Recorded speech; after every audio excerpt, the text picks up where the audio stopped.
하나님께서 오늘 우리에게 주시는 말씀은 사도행전 11장 19절에서 30절입니다.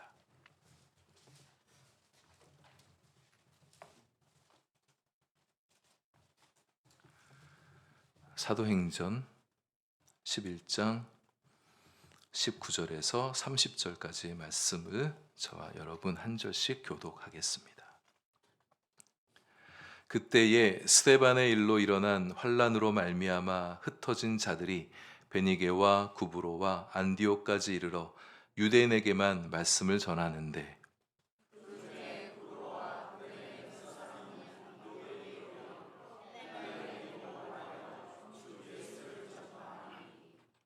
주의 손이 그들과 함께 하심에 수많은 사람들이 믿고 주께 돌아오더라.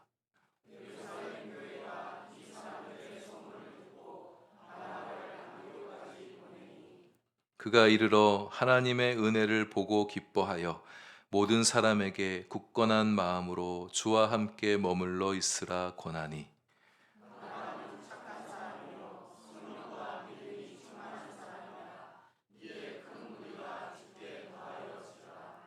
바나바가 사울을 찾으러 다소에 가서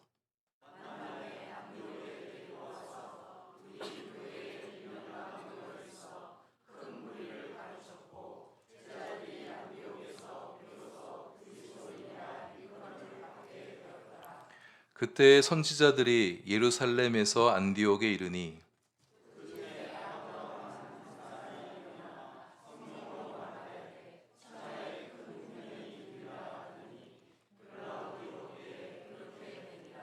제자들이 각각 그 힘대로 유대에 사는 형제들에게 부조를 보내기로 작정하고 이를 실행하여 바나바와 사울의 손으로 장로들에게 보내니라. 아멘. 기도하겠습니다. 하나님, 이제 말씀 앞에 우리 마음을 낮추어 경청합니다. 주님 말씀 마음 깊은 곳까지 들어오셔서 우리 마음을 새롭게 하시고 마음에서부터 시작하여 삶의 좋은 변화가 일어나도록 역사해 주옵소서. 안디옥 교회를 살핍니다. 교회에 대한 기대와 소망도 다시 품게 되는 은혜가 있게 해 주옵소서. 예수님 이름으로 기도합니다. 아멘. 스데반의 순교 이후에 세상 여러 곳으로 흩어진 성도들은, 박해와 핍박을 피해서 흩어진 성도들은 곳곳에 가는 곳마다 예수 그리스도를 증거하며 살았었죠. 사도행전 1장 8절의 말씀처럼 온 유대와 사마리아 땅끝까지 이르러 내 증인이 되리라 하신 주님의 말씀을 성취해 가게 된 것입니다. 그렇게 세상 곳곳에 흩어져 주의 복음을 전하는 성도들 가운데 오늘 본문은 구브로와 구레네에 사는 몇 사람, 구레네 출신 몇 사람을 주목해 보게 하고 있습니다. 그들이 안디옥에 이르러 헬라인에게 예수를 전파했다. 구브로는 오늘날 키프로스 섬입니다. 지중해에 떠 있는 섬을 얘기하고요. 또 구레네는 북아프리카 지역의 오늘날 리비아 지역에 해당되는 곳인데요. 이들이 출신이 서로 다른 사람들이 어떻게 안디옥에 가게 되었을까? 무슨 이유로 가게 된지 잘 모르겠지만 출신 성분이 다른 여러 사람들이 함께 뭉쳐서 가게 된 것을 보게 되어질 때 복음을 전해서 갔다, 우리는 이렇게 볼 수가 있겠습니다. 이들이 안디옥에 갔다고 하죠. 안디옥은 오늘날 튀르키예 남부 지역에 있는 도시인데요. 고대에는 시리아의 수도였었습니다.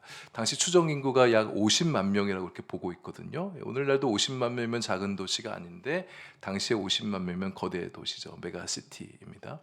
이 안디옥에 추정하건대 유대인들이 2만 5천 명에서 5만 명까지 살아가고 있었대요. 그러니까 이들이 유대인들에게 복음을 전하기 위해서, 그 많은 유대인들에게 복음을 전하기 위해 안디옥까지 갔다. 우리는 이렇게 이해해 볼 수 있겠습니다.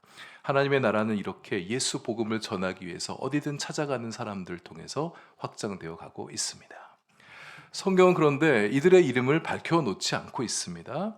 직접적으로는 저자가 이들의 이름을 듣지 못했다는 이유일 수도 있겠고, 혹은 당시 전도자들이 워낙 많이 있었어요. 그래서 수많은 사람들이 전도에 참여하고 있었기 때문에 성경은 저자들은 전도했던 사람들의 이름보다도 전도의 이후에 일어났던 결과들을 좀 더 주목하면서 거기에 관심을 갖느라 전도자들의 이름을 일일이 기록해 놓지 않은 것 같아 보입니다. 근데 이름이 알려져 있든 그렇지 않든 예수의 제자들은 예수 이름을 위해서 열심을 냈던 사람들이었었어요. 자기들의 이름이 알려지나 그렇지 않으나 별로 중요하지 않았던 거예요. 예수 이름이 알려지는 것이 그들에게 중요했을 뿐이었습니다.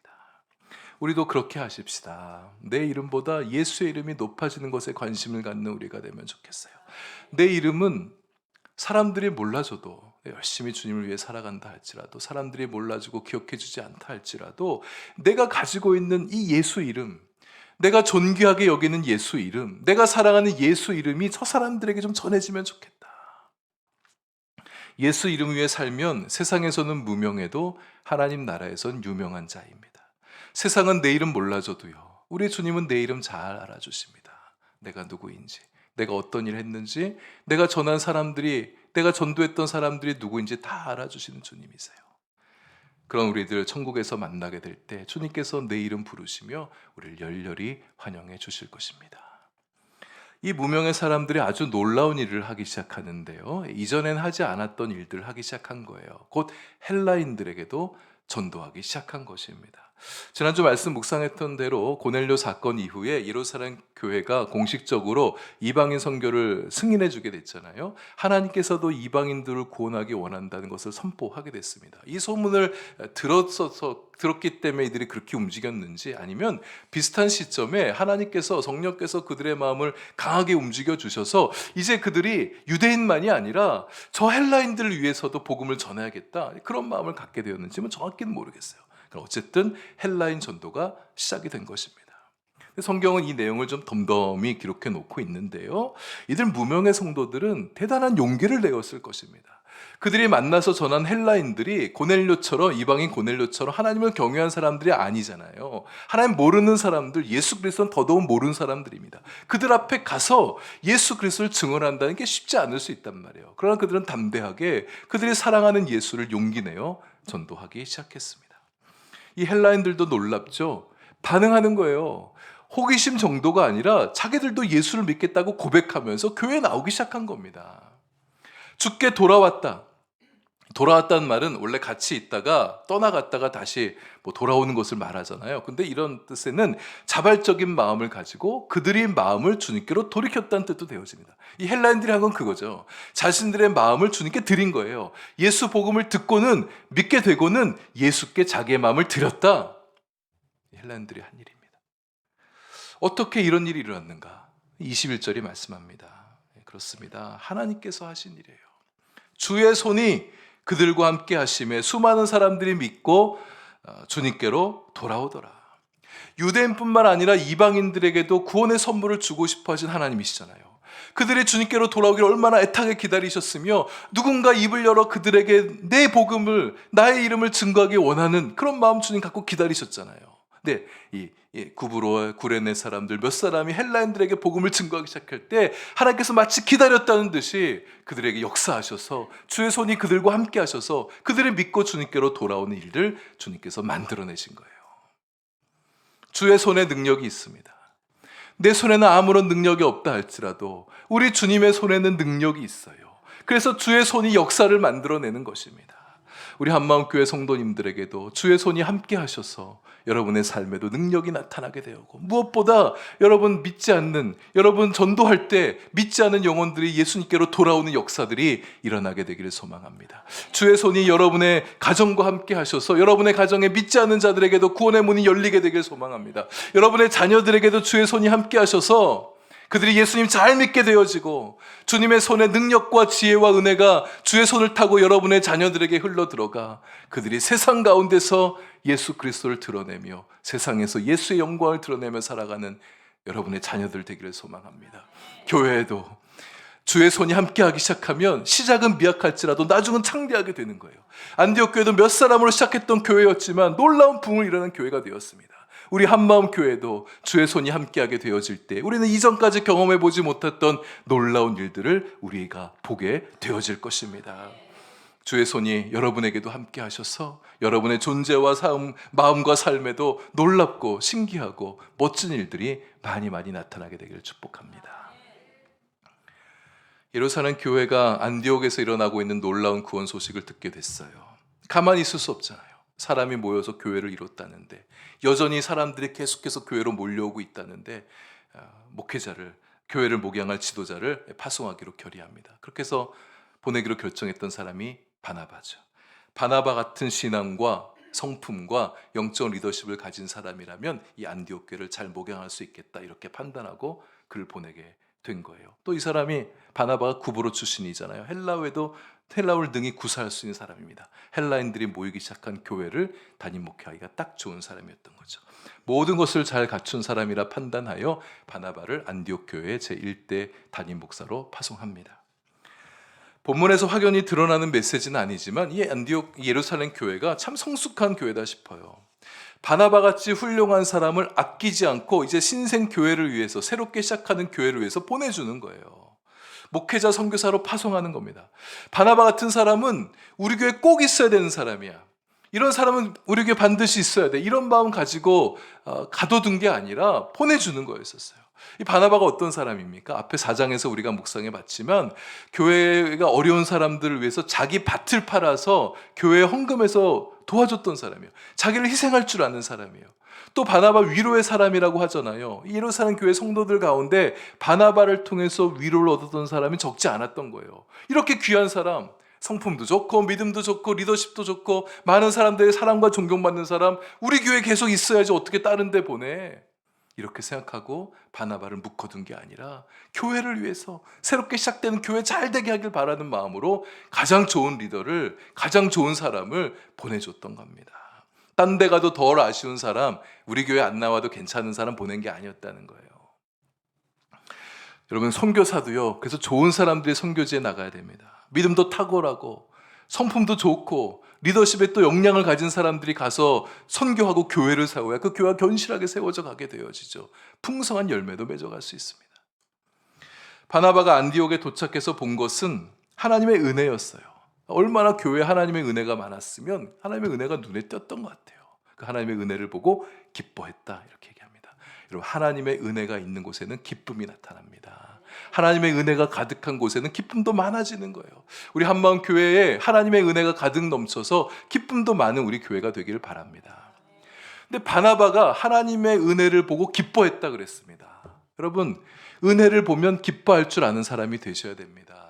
은혜를 보고서도 무덤덤한 그런 성도들 되어주지 마세요. 은혜를 보게 되면, 은혜를 보고서도 어떤 감흥도 일어나지 못할 만큼 영이 메말라 있고 정서가 메말라 있는 우리가 되면 안 돼요. 하나님의 은혜를 보면 많이 기뻐해 줄 아는 그런 성도님들 되어주시길 바랍니다.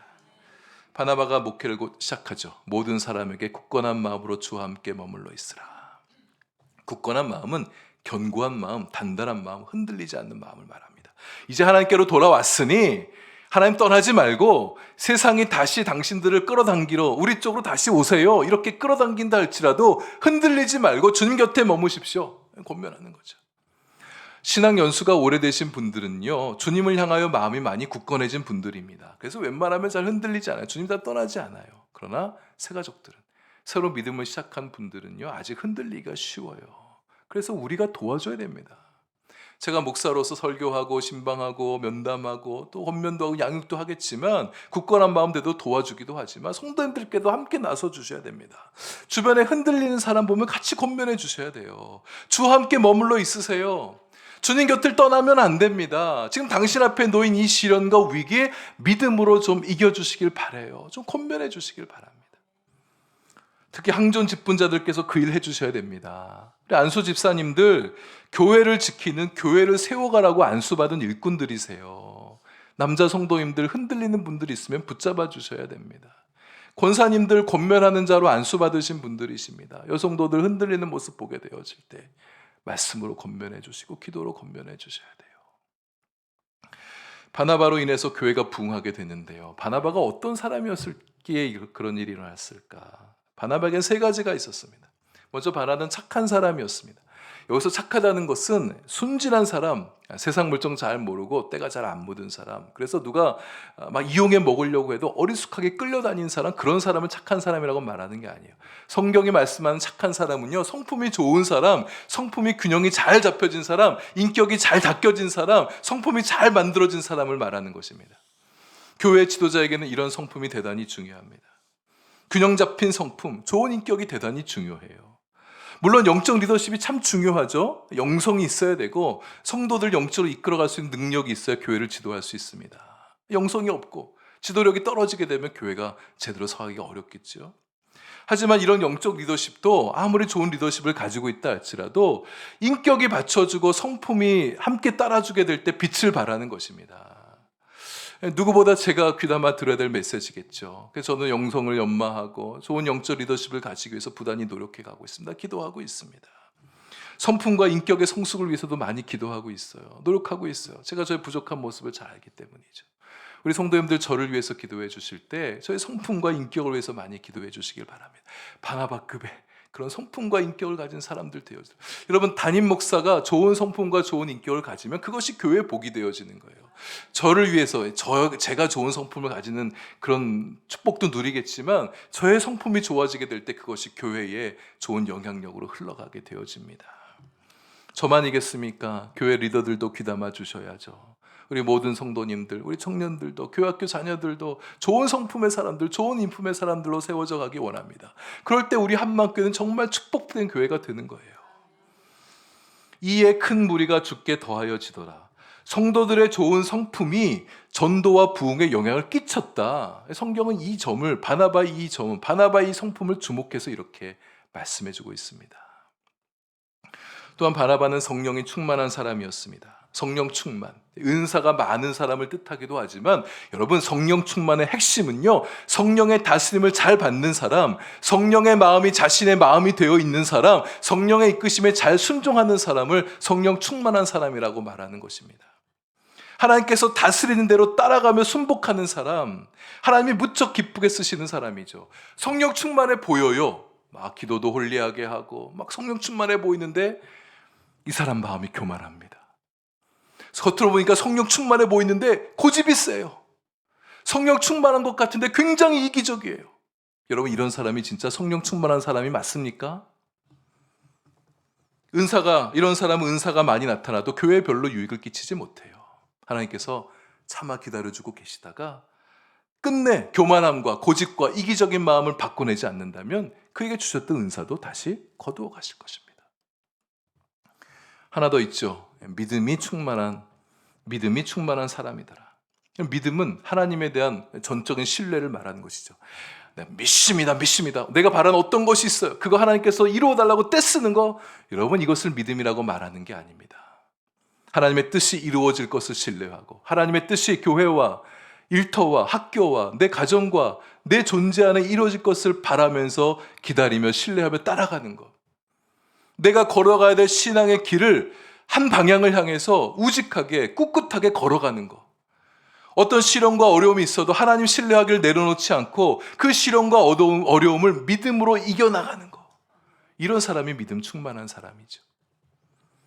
우리 모두가 바나바처럼 착하고 성령과 믿음이 충만한 사람들 되시기를 바랍니다. 우리가 이렇게 살면 이런 우리 존재만으로도 하나님께 영광이 되어져요. 바나바가 뭔가를 일을 많이 해서 열심히 노력해. 안디옥 교회에서 막 부지런히 일하고 막 수고를 많이 해서 교회가 부흥한 게 아니었어요. 물론 그도 열심히 일했겠죠. 그러나 성경이 지금 주목하고 보는 것은 그가 얼마나 열심히 일했냐를 본 게 아니에요. 그의 됨됨이를 주목해 봤습니다. 바나바가 이런 사람이었기 때문에 주께서 큰 무리가 더하게 하셨다. 우리에게도 대단히 도전이 되어진 대목이죠. 우리가 부흥을 위해서 수고하고 열심히 일하고 뭔가 일을 만들어내고 프로그램을 새로운 걸 막 개발하고 부지런히 뛰어다니는 부흥하기보다는 우리의 존재가 아름다울 때, 우리의 성품이 좋은 성품일 때, 우리가 성령 충만하고 믿음이 충만할 때에 주님께서 우리에게 부흥을 허락해 주신다는 거예요. 일 안 할 수 있습니까? 일해야죠. 열심히 또 전도도 하고 선교도 하고 양육도 하고 우리 아이들도 잘 교육시키고 예배 사역도 열심히 하고 신방도 하고 해야 될 거 다 해야 돼요. 이런 거 하지 말라는 말씀이 아니라 우리가 겉으로 드러나는 봉사나 사역에 열심히 매진하면서 우리의 성품과 우리의 신앙과 우리의 삶을 소홀해서는 안 된다는 거예요. 교회를 강하게 하고 교회를 성장시키는 힘이 성도들의 성품과 성도들의 마음과 신앙과 좋은 삶에 있다는 것을 놓치지 말 것을 우리에게 도전해주고 있는 말씀입니다.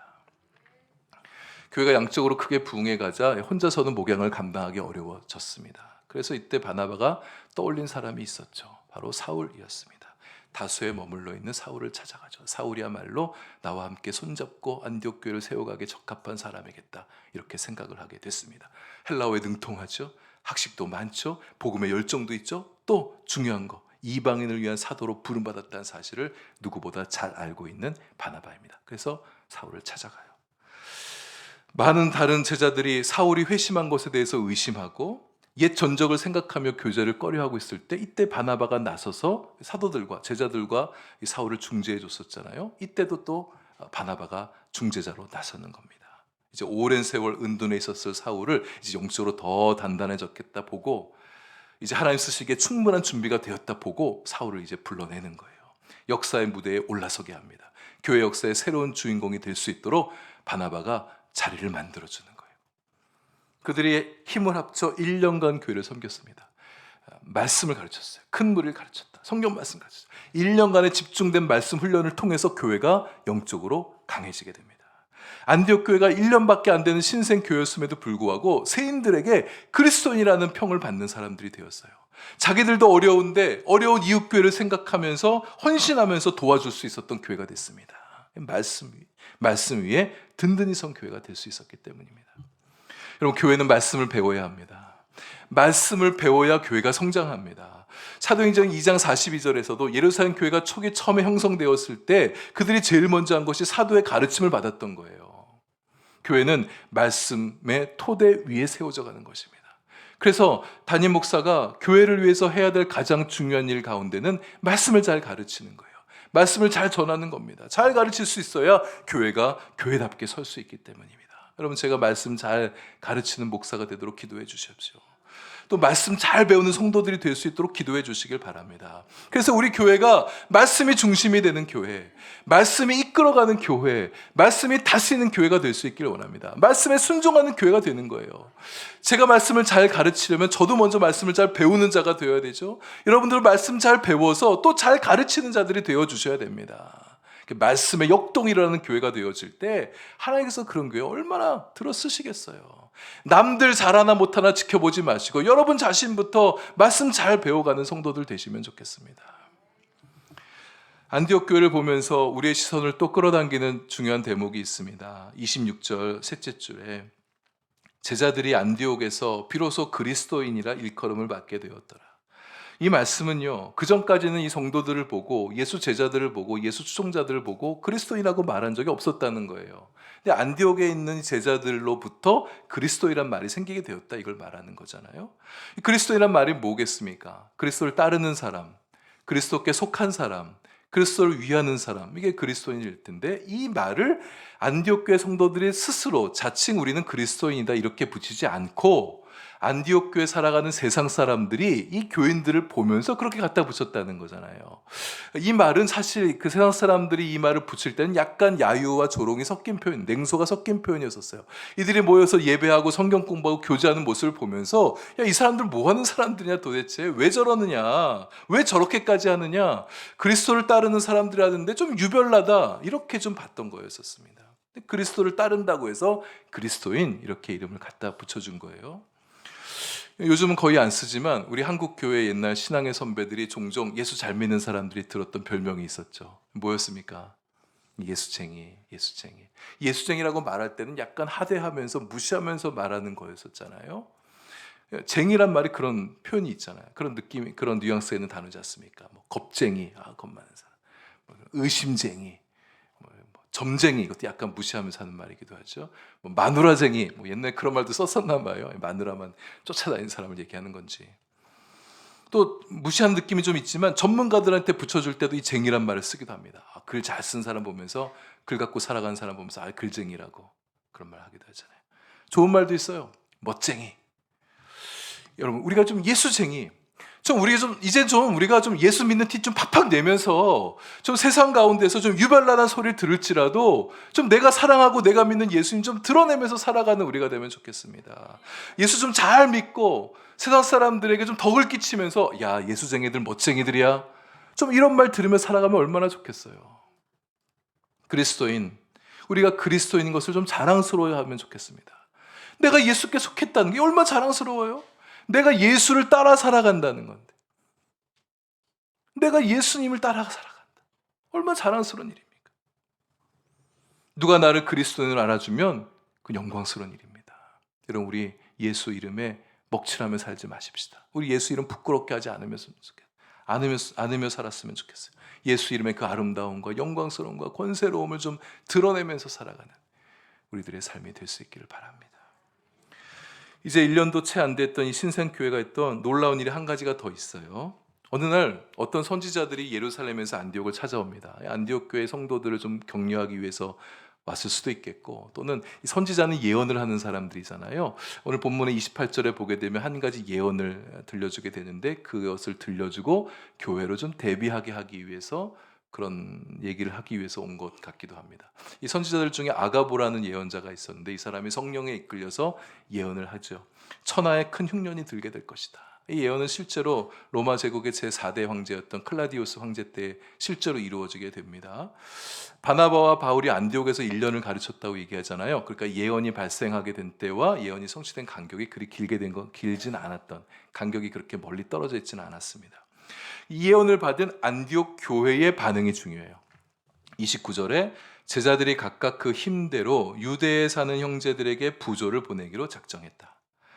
대흉년의 예언대로 예언이 실제로 임하게 되어집니다. 제가 갖고 있는 문헌들 찾아봤는데 이게 조금 좀 정리가 안 된 부분이 있어서 조금 어려움이 있는데, 이스라엘 땅에 있는 기근이 임한 것은 분명해요. 학자들도 이스라엘 땅에 임했던 기근, 그래서 예루살렘에 부조를 보내기로 한 것으로 봐서 분명히 이스라엘 땅에 있었습니다.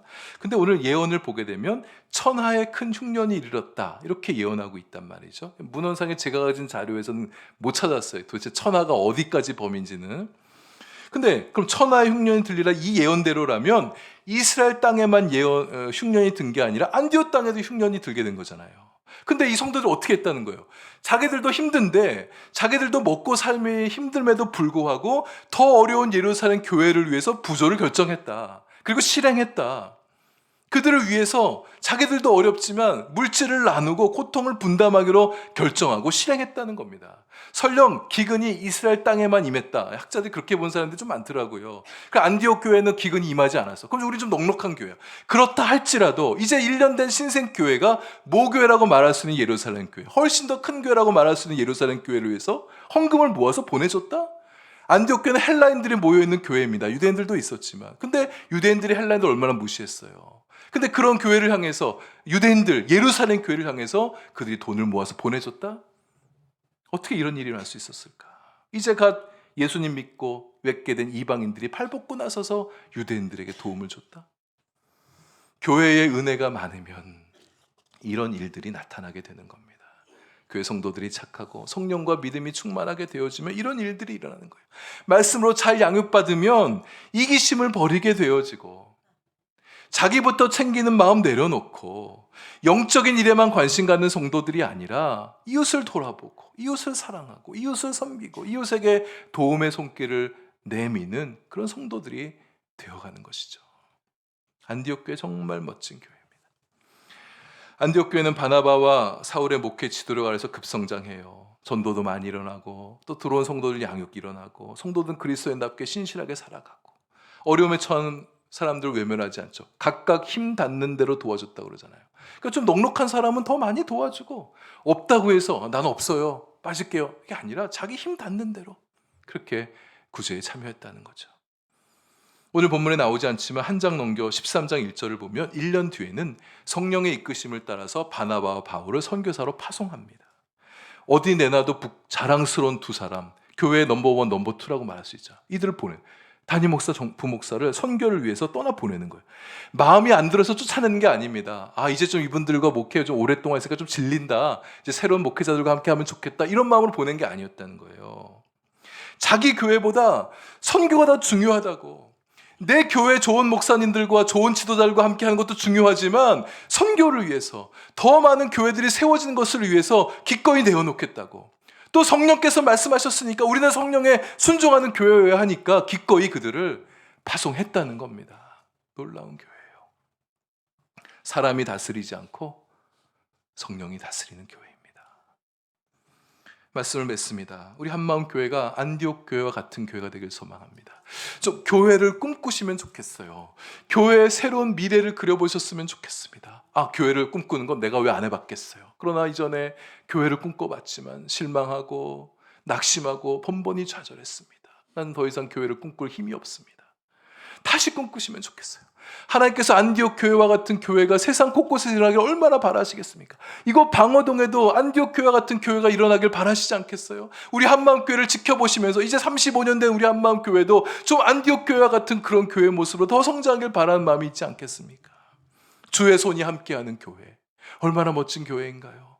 은혜가 넘치는 교회, 굳건한 마음으로 주님과 교제하면서 하나님 말씀 잘 배우며 양육받아 성장해가는 교회, 큰 무리가 주님께 더하여지는 교회. 여러분, 우리가 이 말씀도 성경 말씀을 읽을 땐 단어 하나 잘 유념해서 보셔야 돼요. 큰 무리가 교회에 더하여지는 교회가 아니라 큰 무리가 주께 더하여지는 교회. 우리는 어쩌면 우리의 관심을 교회 덩치를 키우는 데 관심을 두면 안 됩니다. 주님께 더 많은 영혼들이 주님의 사람이 되는 데 관심을 기울여야 돼요. 그러다 보면 주님께서 교회도 부흥시켜 주실 수 있겠죠. 이웃의 어려움을 함께 돌보는 교회, 성령의 비전과 부르심에 이끄심에 순종하는 교회, 온 열방을 가슴에 품고 선교하는 교회, 덧붙여 다음 세대를 위해서 애쓰는 교회, 다음 세대가 즐거워하고 행복해하는 교회, 청년들이 자랑스러워하는 교회. 제가 이제 박사 과정 코스웍을 다 마쳤는데요, 저를 지도하시던 교수님이 한 가지 그 수업 중에 그런 얘기를 하셨어요. 요즘 청년들, 청소년들 SNS 많이 하잖아요. 근데 자기가 주변에 청년들, 청소년들 SNS를 들여다보니까 한 놈도, 그분 그렇게 표현하셨어요. 자기 교회 사진 올리거나 교회 활동 올리는 친구들 못 봤다는 거예요. 여러분들 중에 여러분 교회 청년들, 청소년들이 SNS에 교회 이야기를 막 이렇게 올리는 사람도 있으면 자기한테 알려주래요. 그럼 자기가 선물해 주겠대요. 제가 그 선물 받고 싶습니다. 우리 한마음교회 청년들, 청소년들이 교회를 사랑하는 교회요, 내 교회를 자랑스러워하는 교회요, 교회를 부끄러워하지 아니하고 교회에서 활동하는 것들을 기쁘게 여기는 청년들, 청소년들이 되는 거예요. 믿지 않는 친구들 내 교회 데리고 싶어서 막 안달이 낸 그런 청년들, 그런 청소년들의 모습 우리 함께 좀 보면 안 될까요? 보고 싶어요. 작게 꿈꾸지 마십시다. 여러분, 작은 꿈은 우리의 가슴을 뛰게 해주지 못해요. 큰 꿈, 야, 이걸 우리가 어떻게 이루어? 감히 상상할 수 없는 꿈이지만 하나님은 능히 하실 수 있는 그런 꿈, 우리가 좀 그런 꿈을 꿀 수 있길 바랍니다. 여러분 개인에도 그런 꿈을 꾸시고 우리 한마음 교회가 그렇게 좀 보다 큰 꿈을 꾸는 교회가 되면 좋겠어요. 한마음 교회, 서로 마음으로 하나 되는 교회라는 이름으로 그렇게 교회 이름을 지으셨죠. 또 저도 여러분도 그렇게 알고 계시고 저도 설교 시간에 몇 번 그런 얘기 했었지만 이 한마음 교회가 또 여러 가지 뜻이 있어요. 주님을 향하여 두 마음을 품지 않고 한 마음을 품는 교회예요. 멋진 교회죠. 또 여러분, 한이라는 이 한자 한글 접두어는요, 큰이라는 뜻이 있어요. 한길, 큰 길이란 말이잖아요. 한글, 큰 글이란 말이잖아요. 한마음, 큰 마음이란 얘기입니다. 우리가 큰 마음을 갖는 교회가 되는 거예요. 우리 성도들의 마음이 커서, 생각이 커서, 비전이 커서 큰 마음을 품는 교회, 한마음 교회인 것이죠. 우리 교회가 보다 큰 꿈을 꾸고 힘있게 비상하는 교회가 될 수 있길 바랍니다. 그래서 지금보다도 더 하나님 앞에 큰 영광을 돌려드릴 수 있는 우리 교회가 될 수 있기를 바랍니다.